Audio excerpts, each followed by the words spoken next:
जो भी अभ्यर्थी यूजीसी नेट केंद्रीय या राज्य स्तरीय शिक्षक भर्ती परीक्षा की तैयारी हिंदी विषय लेकर कर रहे हैं या अन्य प्रतियोगी परीक्षाएं जिनमें सामान्य हिंदी से प्रश्न किए जाते हैं इसकी तैयारी कर रहे हैं, उन सबका दुबे हिंदी ज्ञानाश्रम चैनल पर प्रश्न श्रृंखला में स्वागत है। आप सभी आद्योपांत इस सत्र से जुड़कर अपनी सफलता सुनिश्चित करें। तो आइए अविलंब हम इस सत्र से जुड़ते हैं।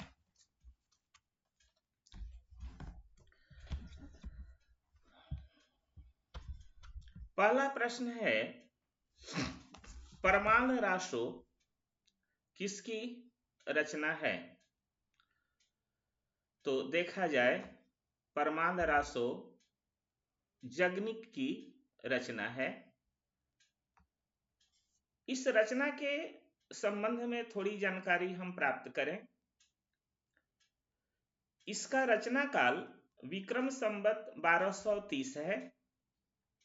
इस ग्रंथ का मूल कर्ता जगनिक है, जो महोबे के चंदेल राजा परमाल के दरबार में रहता था।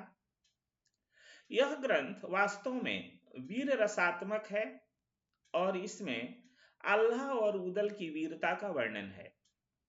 इसमें वीर बनाफरों की 52 लड़ाइयों और अनेक विवाहों का वर्णन है।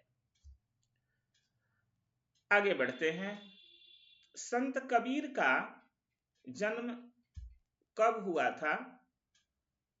तो संत कबीर का जन्म 1398 ईस्वी में हुआ था, 1398। और कहाँ हुआ था? काशी में। वहीं लहरतारा नामक तालाब के किनारे नीरू और नीमा, जो 2 जुलाहे दंपति थे, निसंतान थे, उनको कबीर प्रसाद स्वरूप मिले थे। विधवा ब्राह्मणी से उत्पन्न कबीर का लालन पालन नीरू और नीमा नामक उन्हीं जुलाहे दंपतियों ने किया था। इनके गुरु रामानंद थे। कबीर ने प्रसिद्ध सूफी फकीर शेख तकी से भी दीक्षा ली थी।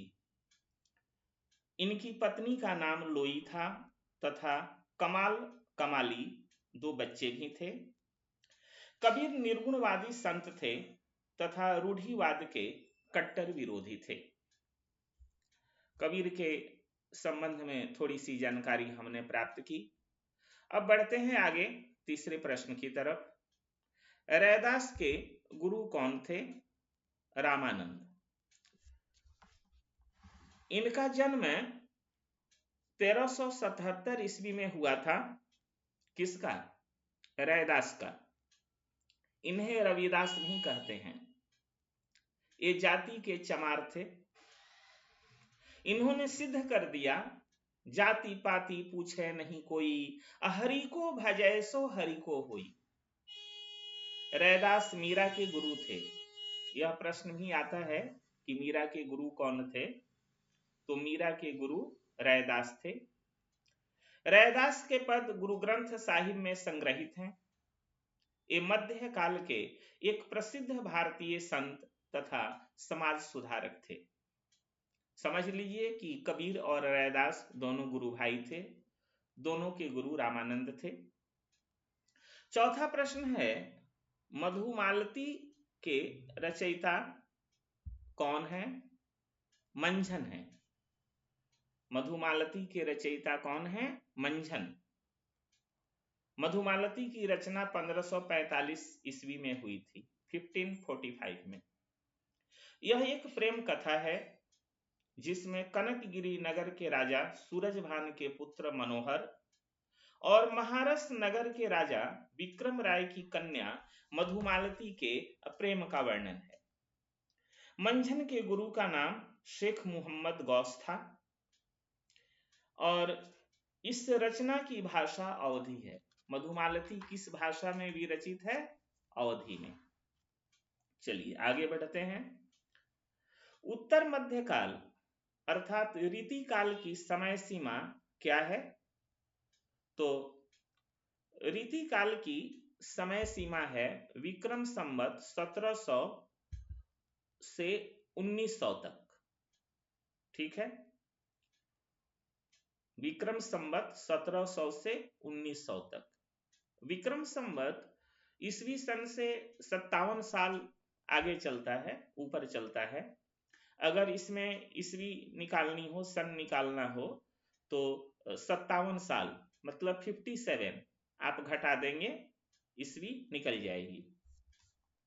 रीतिकाल दरबारी संस्कृति का काव्य है। इसमें मूलतः श्रृंगार और राज प्रशस्ति पर जोर रहा। इसके जो कवि हुए अपने राजाओं की प्रशस्ति खुल कर किए। जैसे भूषण हुए, तो भूषण ने शिवाजी और छत्रसाल की वीरता का वर्णन खुल कर किया। इस काल में कवित्व और सवैया की प्रधानता रही। इस काल की भाषा ब्रज भाषा और अवधी का मिश्रण थी। जैसे भूज भूज गेस की वैसंगनी भुजंगनी सी, खेदी खेदी खाती दीह दारुन दलन के, बख्तर पाखरन बीच धंसी जाती मीन, पैरी पार जात परवाह ज्यों जलन के। रैया राव चंपती के छत्रसाल महाराज, भूषण सकै करी बखान को बलन के, अब पक्षी पर छीने ऐसे परे पर छीने वीर, तेरी बरछी ने वर छीने हैं खलन के। उसी तरह से भूषण ने छत्रसाल की तलवार की प्रशंसा करते हुए कहा कि निक्सत म्यान ते मयूख है प्रलय भानु कैसी, फारे तम तुम से गयंदन के जाल को, लागती लपकी कंठ बैरिन की नागिन सी, रुद्र ही रिझावे दै मुंडन के माल को। लाल छिति पाल छत्रसाल महाबाहुबली, कहाँ लो बखान करो तेरी करवाल को, अप्रतिभट कटक कटीले के ते, काटी काटी काली कासी किल की, कलेऊ देती काल को। देखिए यह सवैया छंद है। तो भूषण ने कवित्व और सवैया दोनों छंदों में रचना की है। अगला प्रश्न है व्याकरण से। देखा जाए, मुझसे और दौड़ा नहीं जाता, यह वाक्य किस वाच्य में है? तो यह भाववाच्य में है। जो भी शिक्षक भर्ती परीक्षा की तैयारी कर रहे हैं उनसे इस तरह के प्रश्न किए जाते हैं, साहित्य से भी और व्याकरण से भी। ध्यान दिया जाए, यह भाववाच्य में है। जब हम कर्तृवाच्य से वाक्य को कर्मवाच्य या भाववाच्य में बदलते हैं तो कर्ता में करण कारक के चिन्हों का प्रयोग कर देते हैं और वाक्य बना देते हैं।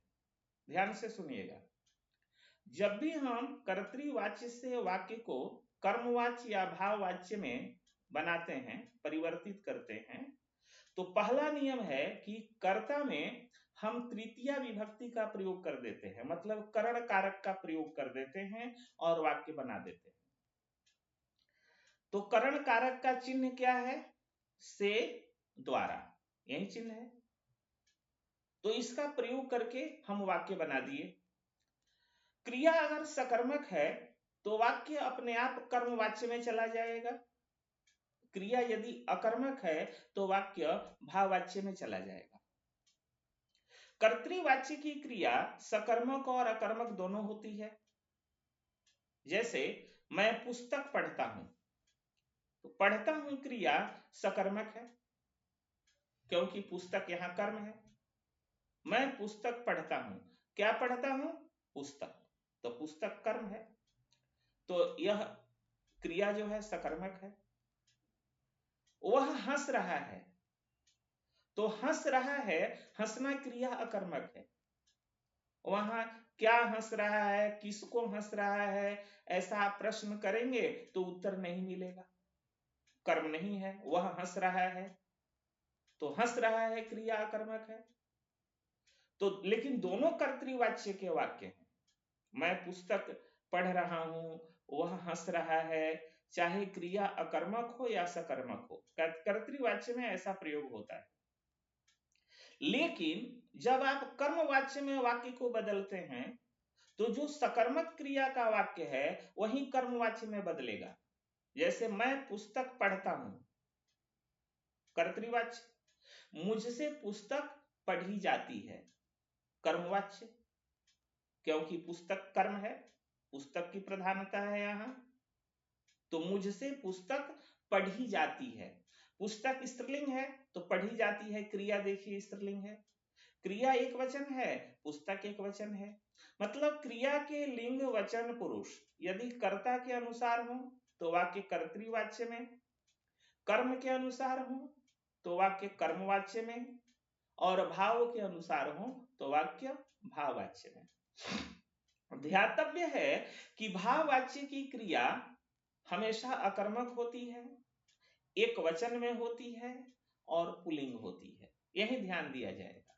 भाववाच्य की क्रिया हमेशा अकर्मक एक वचन पुल्लिंग में होती है, कर्मवाच्य की क्रिया हमेशा सकर्मक होती है, कर्तृवाच्य की क्रिया अकर्मक और सकर्मक दोनों होती है। तो मैं उम्मीद करूं कि बात समझ में आ गई होगी। चलिए, मुझसे और दौड़ा नहीं जाता, यह वाक्य किस वाच्य में है? भाववाच्य में। आगे बढ़ते हैं। राजा गरीबों को वस्त्र देता है, रेखांकित पद में कौन सा कारक है? तो रेखांकित पद में संप्रदान कारक है। कैसे हुआ संप्रदान कारक? देखिए, कर्म का चिन्ह भी को होता है और संप्रदान का चिन्ह भी को होता है। को के लिए होता है ना संप्रदान का चिन्ह। कर्ता ने कर्म को तो कर्म को, करण से द्वारा, संप्रदान को के लिए तो को है। के लिए रहता तो किसी तरह की दिक्कत नहीं होती, के लिए है तो वह संप्रदान कारक ही है हर स्थिति में, लेकिन को है। राजा गरीबों को वस्त्र देता है। अब यहां संदेहास्पद स्थिति है कि गरीबों को तो कर्म का चिन्ह भी को होता है, संप्रदान का चिन्ह भी को होता है, तो यहां कौन सा कारक है? तो इसे कैसे पहचानेंगे? इसके लिए सूत्र है दानार्थे चतुर्थी, माने दान के अर्थ में चतुर्थी विभक्ति का प्रयोग किया जाता है। तो राजा गरीबों को वस्त्र देता है, किसको दान दे रहा है? गरीबों को। तो चतुर्थी विभक्ति कौन कारक? संप्रदान कारक। तो गरीबों को संप्रदान कारक है। क्या देता है? तो वस्त्र देता है। देता है क्रिया है। क्या देता है? मैंने प्रश्न किया क्या देता है? तो वस्त्र। तो वस्त्र कर्म कारक है। जब हम किसी को कोई वस्तु देते हैं, मतलब कि दान कर्म करते हुए जब हम किसी को कोई वस्तु देते हैं तो वहां संप्रदान कारक होता है। लेकिन किसी को कुछ दे रहे हैं और उसमें वापस लेने का भाव हो तो वहां संप्रदान कारक नहीं होगा, वहां कर्म कारक होगा। अब कक्षा में रमेश ने सोहन को कलम दी, तो रमेश ने सोहन को कलम दी तो सोहन को, यह कर्म कारक है। यहां दान का कोई भाव नहीं है। लेकिन वहीं रमेश ने सोहन को उसके जन्मदिन पर कलम उपहार में दी, तो यहां क्या हो जाएगा? चूंकि कलम उपहार में दी गई है, लेने का कोई भाव नहीं है, तो यहां सोहन को जो है, यहां जो को विभक्ति चिन्ह है, समझिए कि वहां संप्रदान कारक है। हम ऐसे पता करते हैं। बहुत सारी बातें हैं संप्रदान कारक की, बहुत सारी अवस्थाएं हैं। जैसे किसी को कोई वस्तु रुचती है, अच्छी लगती है, उसमें भी संप्रदान कारक होता है। जैसे बालकों को मिठाई अच्छी लगती है, बच्चों को मिठाई अच्छी लगती है, तो बच्चों को, किसको अच्छी लग रही है? बच्चों को, तो यहां भी संप्रदान कारक है। संप्रदान कारक की या अन्य कारकों की बहुत सारी अवस्थाएं हैं, उसकी चर्चा मैं बाद में करूंगा। फिलहाल हम प्रश्नों पर चलते हैं। प्रश्न संख्या 8 देखा जाए। संचारी भावों की संख्या कितनी है? तो संचारी भावों की संख्या जो है वह 33 है। यह रस से प्रश्न है ना? संचारी भाव रस के अंतर्गत है, इसकी संख्या 33 मानी गई है। ऐसे ही प्रश्न कर दिया जाता है कि संचारी भावों की संख्या कितनी है, तो 33 है। संचारी भाव क्या है? आश्रय के मन में स्थायी भाव के साथ आते जाते रहने वाले अन्य भावों को संचारी भाव कहते हैं। आश्रय, आलंबन तो समझते ही होंगे। आश्रय वह होता है जिसके हृदय में भाव पल रहा है, वह आश्रय है। जिसके प्रति पल रहा है वह आलंबन है।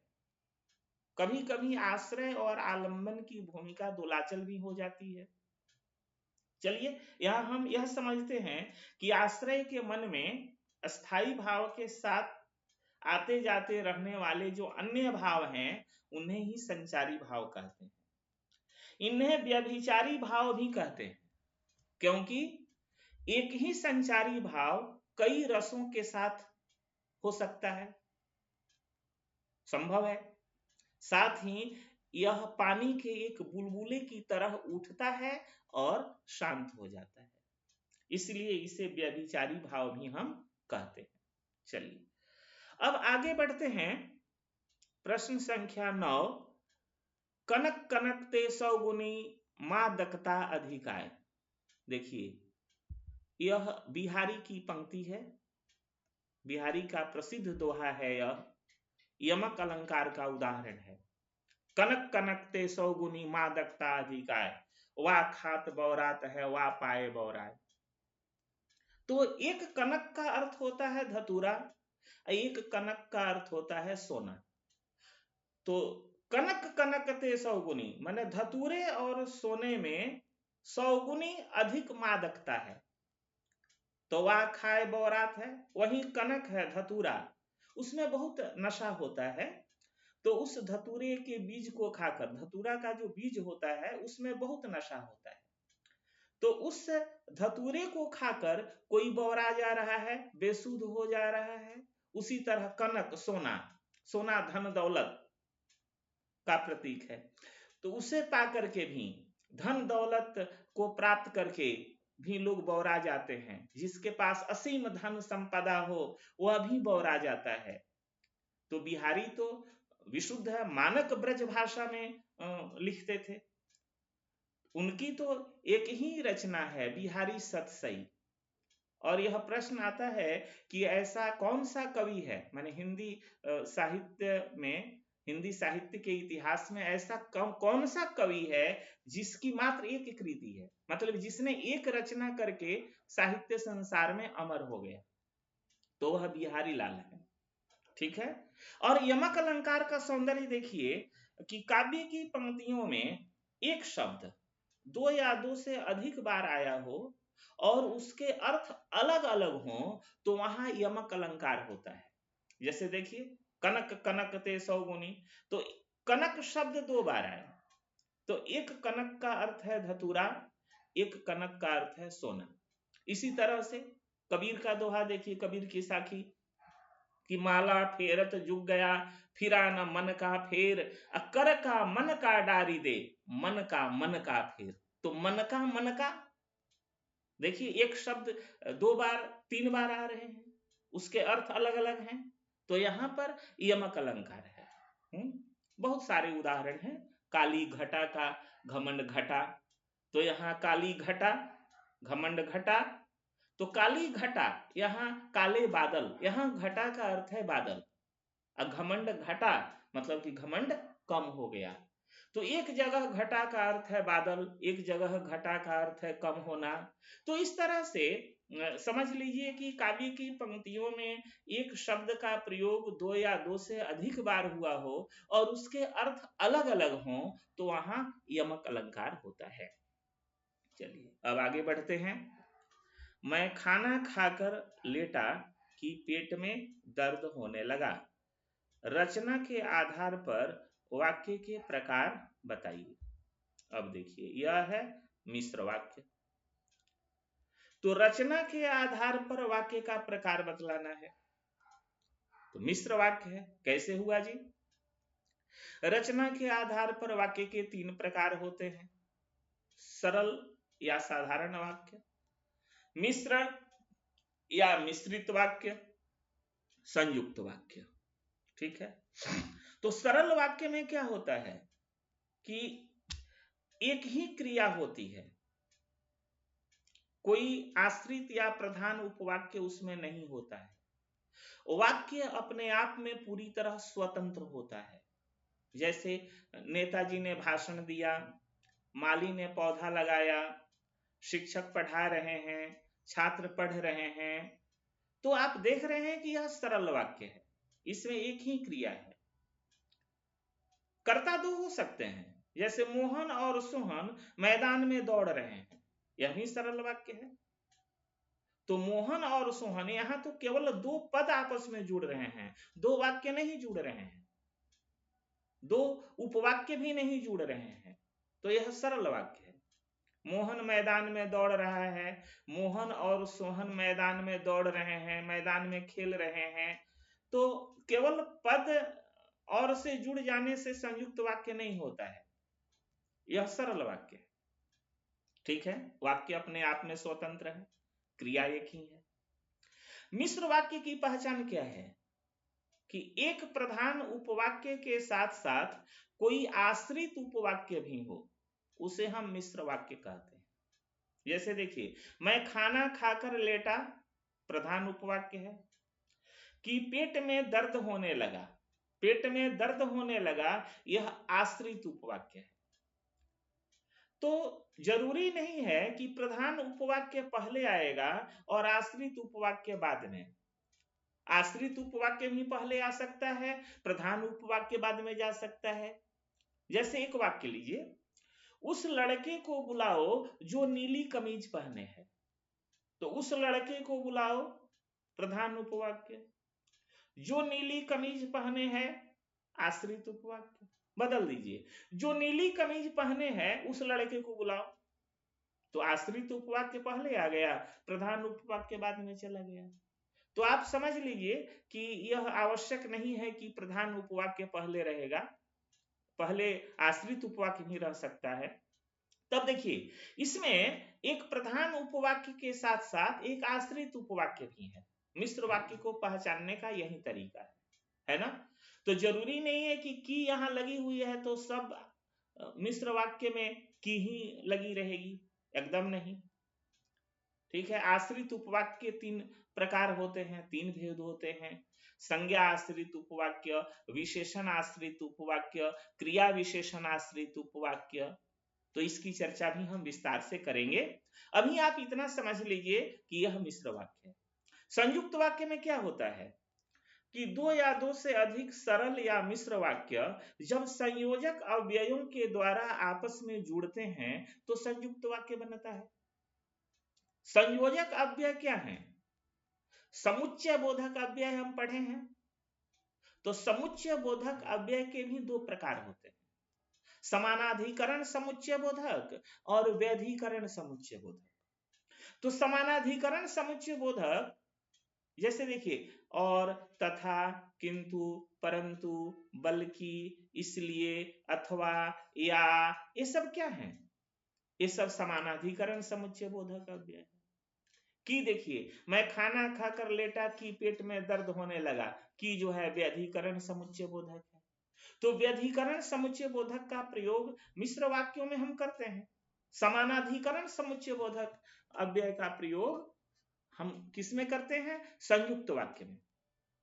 तो संयुक्त वाक्य में ध्यान देना होगा कि दो पद नहीं मिल रहे हैं बल्कि दो वाक्य मिल रहे हैं। जैसे देखिए, बादल गरजे और मयूर नाचने लगे। दूसरे ढंग से कहिए, बादल गरजते हैं और मयूर नाचते हैं। तो बादल गरजते हैं सरल वाक्य, मयूर नाचते हैं सरल वाक्य, अब बीच में और आया तो और जो है दोनों सरल वाक्यों को जोड़ने का कार्य किया। तो बादल गरजते हैं और मयूर नाचते हैं, यह संयुक्त वाक्य हुआ।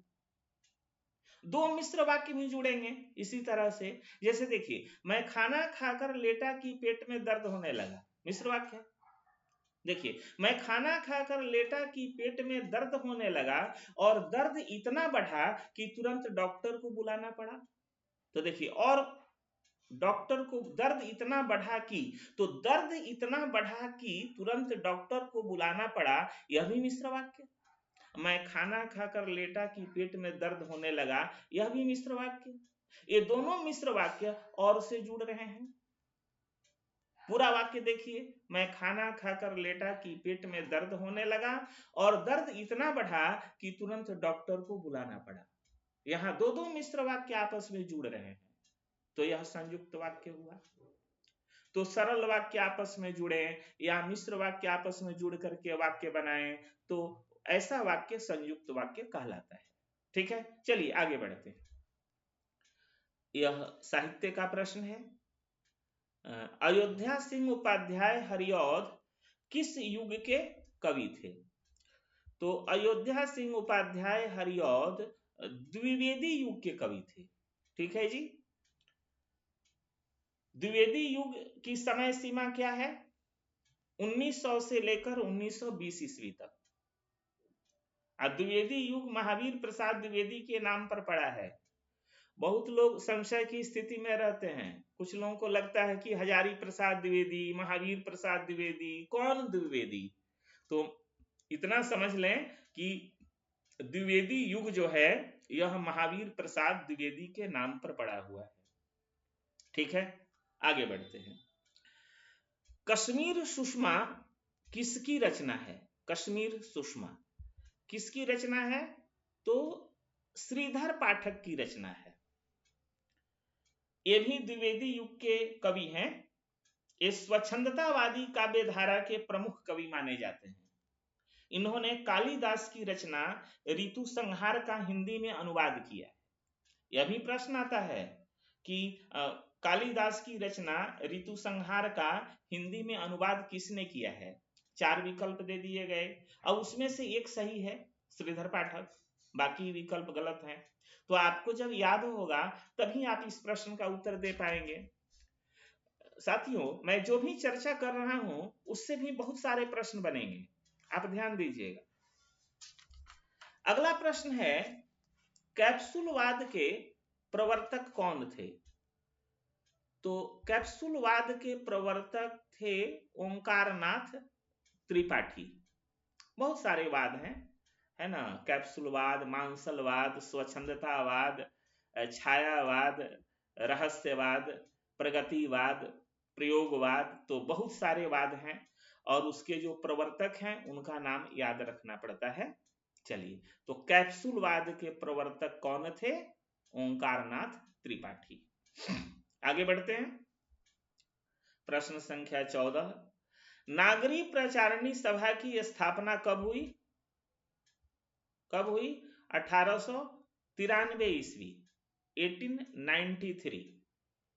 इसकी स्थापना श्याम सुंदर दास, रामनारायण मिश्र और शिव कुमार सिंह के द्वारा वाराणसी में हुई थी। ये भी याद रखिए। चलिए, अब हम आगे बढ़ते हैं। प्रश्न संख्या 15 पर। भगवती चरण वर्मा को किस रचना पर साहित्य अकादमी पुरस्कार मिला? किस रचना पर मिला? तो भूले बिसरे चित्र। देखा जाए, यह रचना है भूले बिसरे चित्र। यह एक उपन्यास है। 1961 ईस्वी में, 1961 में इसी कृति पर भगवती चरण वर्मा को साहित्य अकादमी पुरस्कार मिला।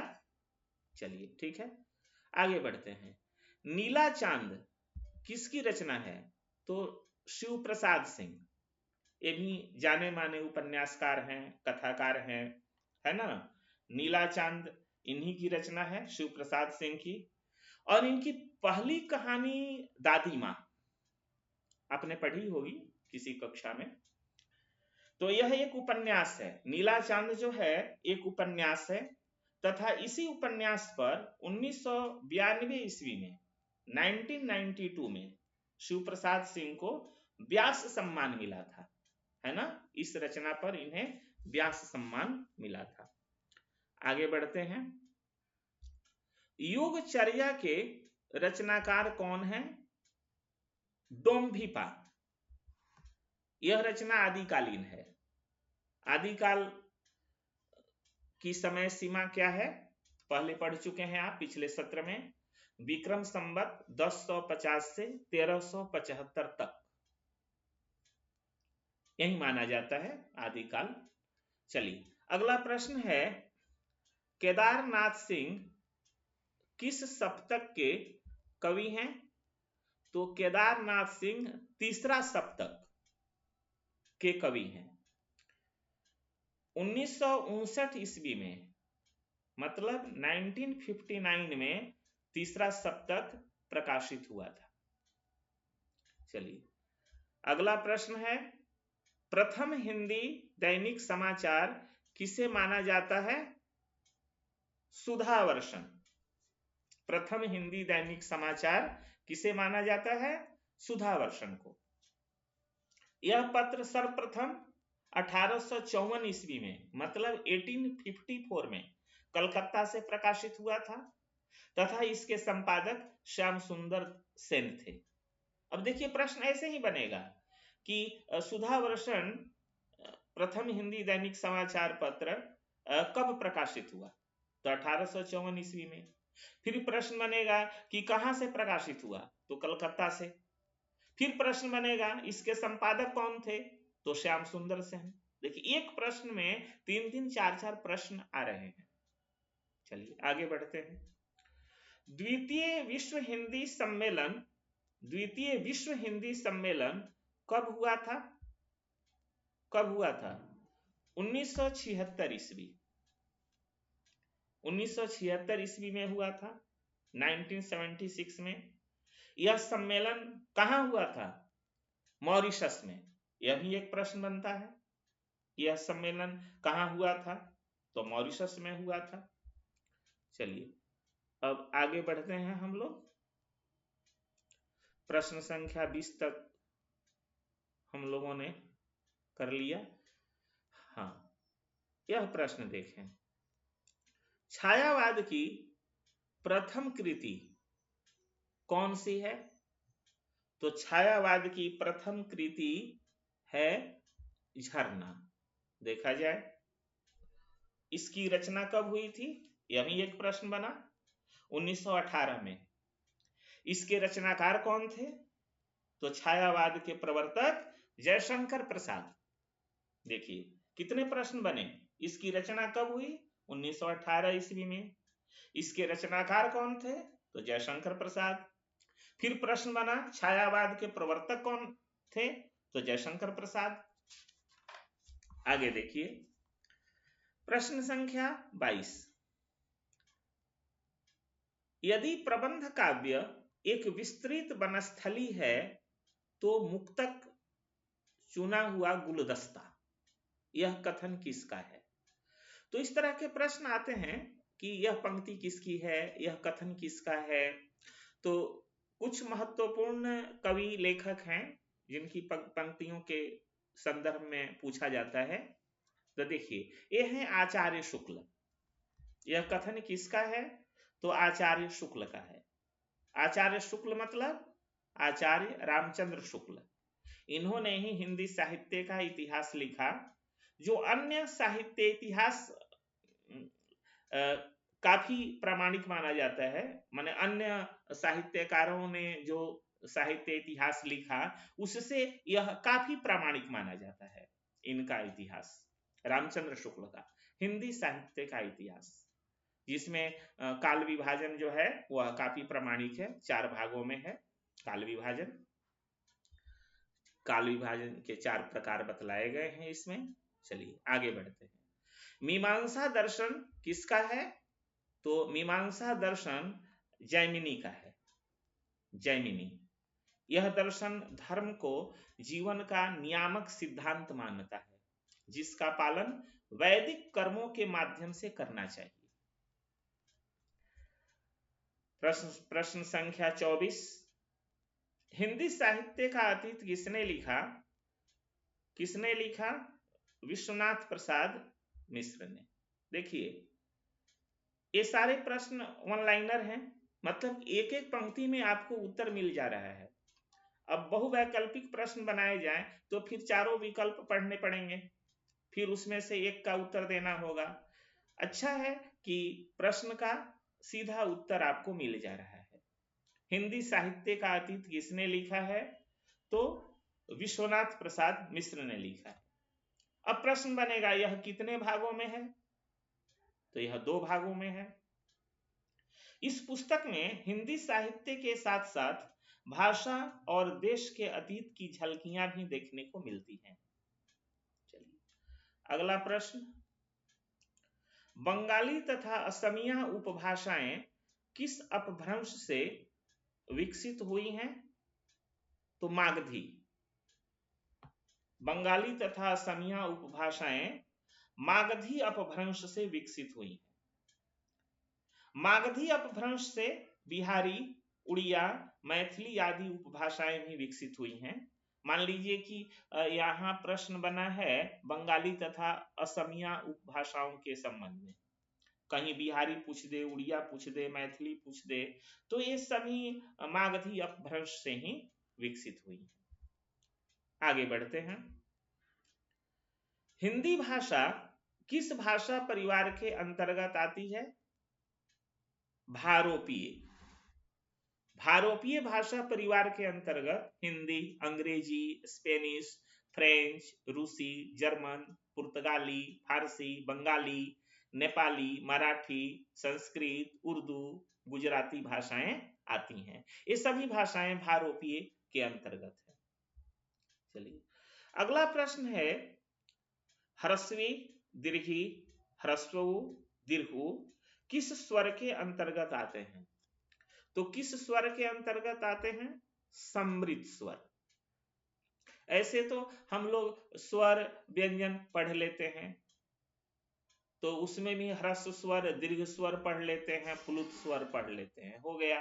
व्याकरण में इसी की चर्चा है। लेकिन जब बहुत गहराई में जाते हैं तब जाकर के हमें पता चलता है कि भाई स्वर में भी अग्र स्वर है, यह मध्य स्वर है, यह सम्मिश्र स्वर है, विपरीत स्वर है, पश्च स्वर है। तो इसकी चर्चा कभी विस्तार से मैं करूंगा, उसके लिए अलग से सत्र लूंगा। चलिए फिलहाल हम लोग जानते हैं कि इस तरह का प्रश्न यदि आता है कि ह्रस्वी, दीर्घी, ह्रस्व, दीर्घ किस स्वर के अंतर्गत आते हैं, तो सीधा उत्तर होगा सम्मिश्र स्वर। आगे बढ़ते हैं। सदा जोड़ एव है ना, सदैव संधि विच्छेद है, संधि की हुई है। सदा जोड़ एव सदैव किस संधि का उदाहरण है? तो यह वृद्धि संधि का उदाहरण है ना। तो स्वर संधि के जो 5 प्रकार होते हैं उसमें यह वृद्धि संधि है। इसके नियम हैं, नियम पढ़ेंगे तो उसकी चर्चा फिर हम आगे। दीर्घ संधि, यण संधि, गुण संधि, वृद्धि संधि, आयादी संधि, ये 5 स्वर संधि के प्रकार हैं। चलिए आगे बढ़ते हैं। अगला प्रश्न है समास से, रातों रात किस समास का उदाहरण है? तो अव्ययी भाव। रातों रात अव्ययी भाव समास है। तो अव्ययी भाव समास हम कैसे पहचानते हैं? जिस समास का पूर्व पद अव्यय हो या पूर्व पद प्रधान हो उसे अव्ययी भाव समास कहते हैं। देखिए यथाशक्ति मतलब शक्ति के अनुसार, यथा क्या है? अव्यय है, तो पूर्व पद है, यथा अव्यय है, प्रधान है, तो यथाशक्ति क्या है? अव्ययी भाव समास है। ठीक है। लेकिन रातों रात में आप देखें तो इसमें तो कोई पद अव्यय नहीं है, रात तो संज्ञा है, रातों रात। तो अव्ययी भाव समास के अंतर्गत हम यह भी पढ़ते हैं कि पूरा का पूरा पद यदि अव्यय का कार्य कर रहा हो, अव्यय के रूप में प्रयुक्त हो, तो वह भी अव्ययी भाव समास होता है। रातों रात, हाथों हाथ, दिनों दिन, तो इसे हम अव्ययी भाव समास कहते हैं। आगे बढ़ते हैं। अनेक शब्दों के लिए एक शब्द भी पूछा जाता है। हाथी को हाँकने वाला लोहे का हुक, इसके लिए एक शब्द बताइए, क्या होता है जी? अंकुश। हाथी को हाँकने वाला लोहे का हुक, अंकुश। अनेक शब्दों के लिए एक शब्द भी परीक्षा में पूछे जाते हैं, इसकी सूची भी उपलब्ध हो जाएगी आपको, ऐसे व्याकरण की पुस्तकों में है ही। चलिए अगला प्रश्न है, दयानंद सरस्वती ने सत्यार्थ प्रकाश की रचना किस भाषा में की? बताइए। उत्तर सामने है। दयानंद सरस्वती ने सत्यार्थ प्रकाश की रचना हिंदी में की। अब एक प्रश्न बनेगा कि इसका पहला संस्करण कब प्रकाशित हुआ, कब निकला पहला संस्करण? तो 1875 ईस्वी में, 1875 में। ठीक है। चलिए अगला प्रश्न है, प्रजा हितैषी नामक पत्र कहां से निकलता है? आगरा से। प्रजा हितैषी नामक पत्र आगरा से निकलता है। राजा लक्ष्मण सिंह ने इसका प्रकाशन शुरू किया था। 1855 या 1861 ईस्वी की चर्चा है, मतलब कि पूरी तरह से कंफर्म नहीं है लोग, इसमें थोड़ा संशय है, लेकिन राजा लक्ष्मण सिंह ने इसका प्रकाशन शुरू किया था। चलिए अगला प्रश्न है, ज्ञान प्रदायिनी पत्रिका का प्रकाशन करने वाले कौन थे? ज्ञान प्रदायिनी पत्रिका का प्रकाशन करने वाले कौन थे? तो नवीन चंद्र का नाम आता है। अब बताइए, प्रश्न बनेगा कि यह पत्रिका मासिक थी, साप्ताहिक थी, दैनिक थी, क्या थी भाई? तो यह मासिक पत्रिका थी। इसका प्रकाशन कब हुआ? सर्वप्रथम 1867 ईस्वी में, 1867 में। यह कहां से प्रकाशित हुई थी पत्रिका? तो लाहौर से प्रकाशित हुई थी। बहुत सारे प्रश्न बनेंगे, आगे बढ़ते हैं। हिंदी नाटक उद्भव और विकास किसने लिखा जी? तो नाम आता है दशरथ ओझा जी का, है ना। तो हिंदी नाटक उद्भव और विकास किसकी रचना है? दशरथ ओझा की। चलिए अब इस संबंध में मैं अधिक कुछ नहीं बताऊंगा, केवल रचनाकार की चर्चा हो रही है यहाँ। निराला से बढ़कर स्वच्छंदतावादी कवि हिंदी में कोई नहीं है, यह किसका कथन है? तो यह कथन है हजारी प्रसाद द्विवेदी का। अशोक के फूल, कल्पलता, कुटज, बाणभट्ट की आत्मकथा, चारू चंद्रलेख, पुनर्नवा, अनामदास का पोथा, इनकी ही रचना है। हिंदी साहित्य की भूमिका इन्हीं की है। हिंदी भाषा उद्भव और विकास, हिंदी साहित्य का उद्भव और विकास इन्हीं की रचना है। चलिए बहुत प्रसिद्ध लेखक। हिंदी साहित्य के इतिहास में आचार्य रामचंद्र शुक्ल के बाद अगर किसी विद्वान की चर्चा होती है तो वे हजारी प्रसाद द्विवेदी ही हैं। साहित्य के विद्यार्थी बखूबी जानते हैं इसे कि भाई हजारी प्रसाद द्विवेदी का क्या स्थान है साहित्य में। चलिए अगला प्रश्न है, तार सप्तक किस वर्ष प्रकाशित हुआ? तो पहले तार सप्तक, दूसरा सप्तक, तीसरा सप्तक, लेकिन तार सप्तक को पहला सप्तक हम नहीं बोलते हैं, इसका नाम तार सप्तक ही है ना। तो तार सप्तक किस वर्ष प्रकाशित हुआ? तो 1943 ईस्वी, 1943। ठीक है। इसमें कौन कौन से रचनाकार थे जी? अज्ञेय, मुक्तिबोध, गिरिजा कुमार माथुर, प्रभाकर माचवे, भारत भूषण अग्रवाल, नेमी चंद्र जैन, रामविलास शर्मा की रचनाएं उसमें शामिल की गई थी। ठीक है, 7 कवि हुए ना। तो जो भी तार सप्तक है उसमें 7 रचनाकार हैं और उनकी रचनाएं उसमें शामिल हैं सप्तक में। तो तार सप्तक, दूसरा सप्तक और तीसरा सप्तक। चलिए अगला प्रश्न है, मिलन यामिनी गीत संग्रह के रचयिता कौन है? तो हरिवंश राय बच्चन। हालावाद के सुख्यात कवि यही हैं, हालावाद के प्रवर्तक यही हैं, हरिवंश राय बच्चन। मधुशाला इनकी बहुचर्चित काव्य रचना है। यूं समझा जाए कि मधुशाला से ही कवि की ख्याति हुई। बहुत सारी रचनाएं हैं कवि की, मधुशाला, मधुबाला, निशा निमंत्रण, एकांत संगीत, मिलन यामिनी, सतरंगिनी, आकुल अंतर, आत्मकथा इनकी जो है उसके भी 4 खंड है ना। बसेरे से दूर, 10 द्वार से सोपान तक, नीड़ का निर्माण फिर, इस तरह से बहुत सारी रचनाएं हैं कवि की। चलिए आगे बढ़ते हैं। अंचल किस साहित्यकार का नाम है जी? अंचल तो रामेश्वर शुक्ल। जैसे निराला कहने से सूर्यकांत त्रिपाठी निराला का बोध होता है, पंत कहने से सुमित्रा नंदन पंत को हम जानते हैं, केवल प्रसाद कह देते हैं तो जयशंकर प्रसाद का बोध होता है, वर्मा कह देते हैं तो महादेवी वर्मा का बोध होता है, सुमन कहते हैं तो शिवमंगल सिंह सुमन का बोध होता है, दिनकर कहते हैं तो रामधारी सिंह दिनकर का बोध होता है। तो इस तरह से उपनाम है कवियों के। तो अंचल जो है रामेश्वर शुक्ल को कहा गया है, रामेश्वर शुक्ल अंचल। आगे बढ़ते हैं।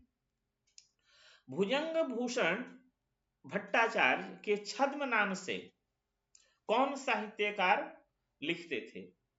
ठीक है, भुजंग भूषण भट्टाचार्य के छद्म नाम से कौन साहित्यकार लिखते थे बताइए? तो महावीर प्रसाद द्विवेदी का नाम आता है।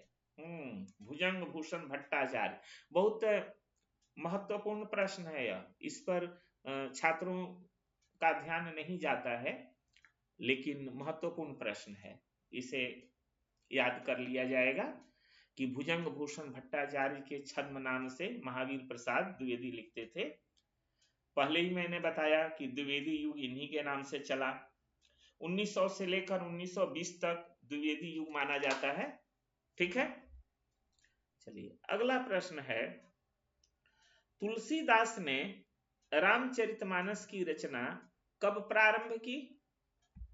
तो 1574 ईस्वी, है ना। रामनवमी के दिन रामचरितमानस की रचना का प्रारंभ इन्होंने किया था, है ना, 1574 ईस्वी में।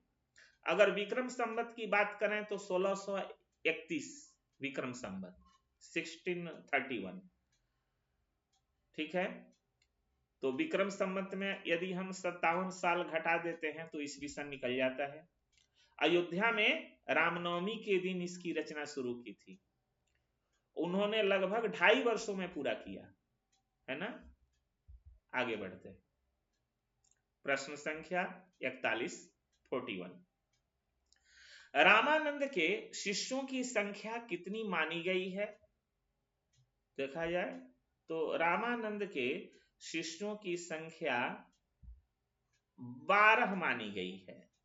इनमें कबीर, रविदास, पीपाजी, सेननाई, धन्ना जाट, अनंतानंद, सुखानंद, सुरसुरानंद, नरहरि दास, भवानंद, पद्मावती और सुरसरी शामिल थे। एक पद्मावती का भी नाम इसमें आता है, वह पद्मावती नहीं, रतन सेन की प्रेमिका नहीं, सिंघल नरेश की पुत्री पद्मावती की बात यहाँ नहीं हो रही है। चलिए, रामानंद के जो 12 शिष्य हैं उनमें एक पद्मावती भी है। चलिए, हिंदी साहित्य में शब्द शिल्पी किसे कहा गया है? तो सुमित्रा नंदन पंत को कहा गया है। इनकी भाषा में चित्रात्मकता और अभिव्यंजना की एक नई शैली थी जिसने आधुनिक हिंदी कविता को समृद्ध किया। ठीक है, इसलिए इन्हें शब्द शिल्पी कहा जाता है। और प्रकृति का सुकुमार कवि सुमित्रानंदन पंत को ही कहा जाता है। चलिए, अगला प्रश्न है, नई कविता का निराला किसे कहा गया है? तो मुक्तिबोध को कहा गया है।